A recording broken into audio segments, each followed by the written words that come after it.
People pee. People I peed pee. on stage once. Seriously? During prom? Ragtime. I was trying to be like Method when Sarah dies and like hit me and with the bat. And I drank so much water because I was feeling dry.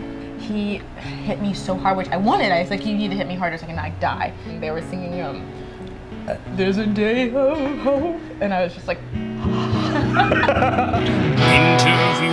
Broadway stars of all kind, asking the questions that you have pined. Grab a slice and you can unwind, 'cause now it's time for a pizza your mind. and that's why penguins don't eat. That impression was spot on. Yeah.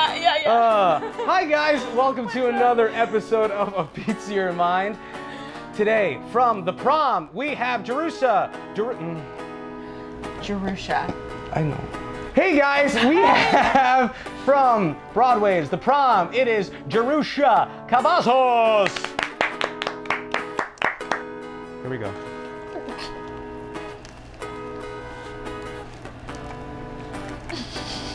I love pineapple on pizza. Yeah? It's sweet. I got it for myself and not you.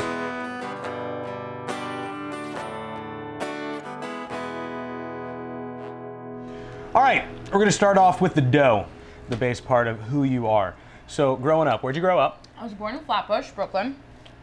And then my family moved to Florida, Orlando, when I was seven? I don't know.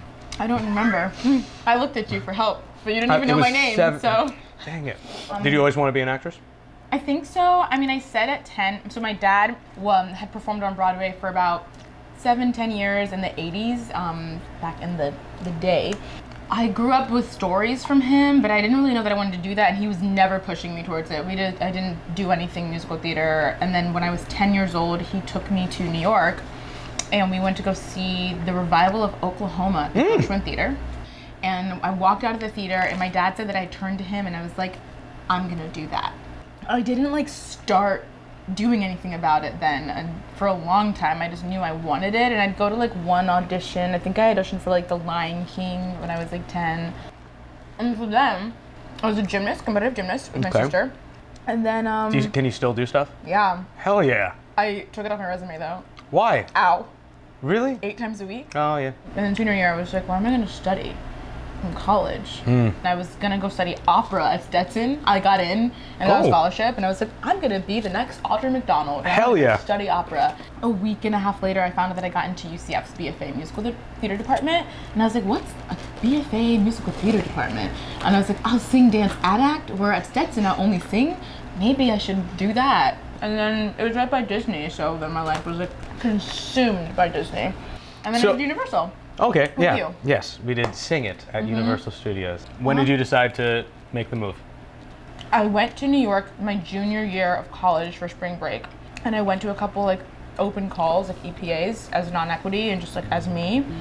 So I saw how like much I didn't know, and I was like, okay, I'm not coming back here just to say I made the move after college until I'm like well and ready. So then I took a cruise contract for 8 months in Europe to save money, so I wouldn't come up here broke, and then took my equity card from Disney, so I worked for non-union. And So then boom. I moved up here after like 2.5 years after graduation. So that's very similar to my story. Let it out. Oh my god. All right, so let's go to the sauce now. So you get here, what was it like? Were you scared shitless? Were you? I hadn't made a decision about moving to New York. I knew I wanted to move to New York. I received an email from Entertainment Central, but I received an email with like 5 tentative dates to do like Motown gigs and choir gigs, and then I got an email from Disney being like, here's tentative dates for you to come back and sub at Lion King, and I got it all, and I was just like, oh my god, I'm gonna be working again. And then I like started crying. Holy shit. I will never get out of here. I will keep finding a reason to define myself as this working actor, but I want to be in New York. Called my best friend Ed Marie, and she sat in a room with me. I bought a one-way ticket. I packed my bags. I went downstairs and I was like, Mom, drive me to the airport tomorrow. Holy crap. And she was like, what? And I was like, I'm calling it in New York. It was really random. I don't know how this happened, but my first EP I went to was for a lab of a new off-Broadway show, and I booked it. And then after that, it was quiet for like 3.5 months. What's next? Silence. And then they needed a replacement for the Mistress and Evita. I was sitting, and this was the weirdest timing again, because my sublet was just about to end, but I had nowhere to go, and I was like panicking. I was like, and I told my best friend Megan, I was like, this is what I'm gonna do. I'm gonna go home to Florida for the summer and like pick up shifts and like treat it like a summer stock. Yeah. And she was like, Jerusha, if you don't plant your feet on this ground, nothing's going to move for you. Plant your feet.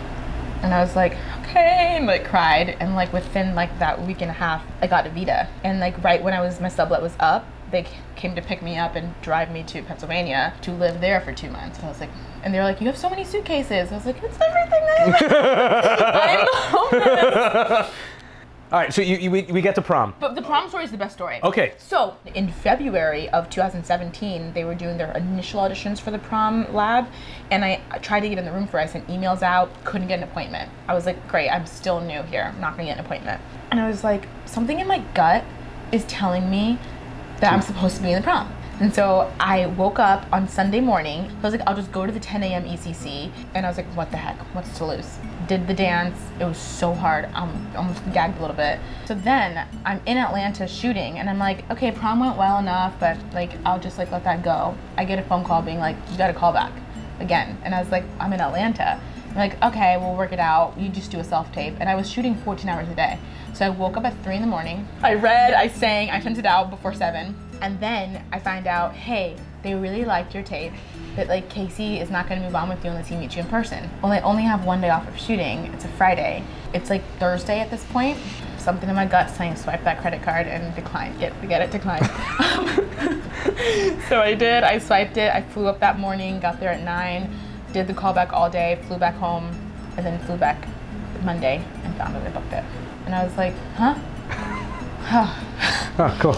Good. 'Cause I need to pay this credit card. So how was working with the people you worked with? First day, I tried to be super cool. Like Chris Sieber walked in, and I was just like, I don't know you. And I saw Casey Nicolau. I can't believe I was working with him. And I remember the first day of rehearsal in the lab, Casey said, a lot of you here are debuts. Let me encourage you in this moment that you'll never get again to remain in this room even when you're not in a scene and watch the people who've come before you shape a show. And the way that like Brooks and Beth would just be like, buzzer would go off in their heads, and like, and my favorite thing about Casey is that he knew when to let them play. He would just kind of like sit back and be like, he'd like wait for them to figure it out. And then finally when they figured it out, he'd let them finish the whole scene, and then he'd be like, okay, so what, like now let's go back and like, let's back like unpack yeah, and it. it was just like, he was really making us find it.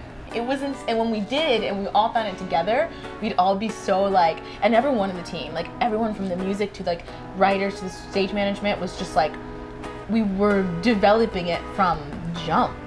What an incredible experience. Yeah, it's like we're all family. Like this doesn't work without everybody.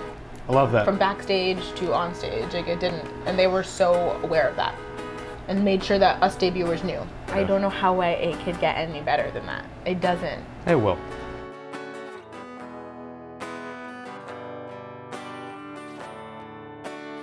Next, we're to the topping. So this is like, what's next? What do you want to be next? Yeah, it's spooky. I call them spooky moments because it's not like, it's spooky because it's not bad. It's just like, kind of like thinking about the way that like the universe has no end to it, where it's just like, that's not a bad thing, but it's like, it's spooky. Absolutely. And that's how I feel about this career and what I'm doing. Spooky I have no idea word. what's happening, but I know that I feel fire, and I don't know what to do with that besides keep going. Yeah.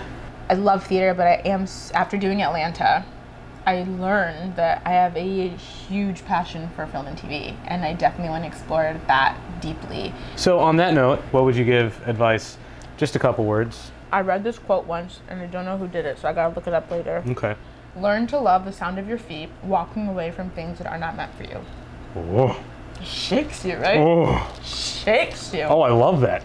I wrote myself a contract in September of 2017 with an offer for Broadway. I signed it, and I used to read it every day and speak out loud that I was going to bring abundance into my life, and whenever I walked into a room, I was going to leave abundance, whether it not be my talent, but I was going to leave abundance of something, that when I walked away, the casting team would be like, she's not right for the job, but I like her.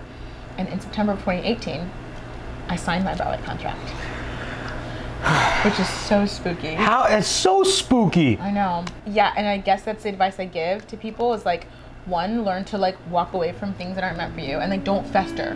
The parts that I can look back on so far, I can be like, I'm so happy that this, and this didn't line up, because I wouldn't have gotten this. Yep. And I wouldn't be where I am now, in the mental and health that I am now, and that is what I'm so happy right now for that.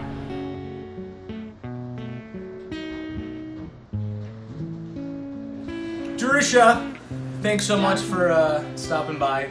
I really appreciate got it. my name right this time. I know. I know your name. I just said it. Sometimes that happens. It's weird because for like 2 years you would say my name in like songs on a microphone All the in time. the show we did. I know.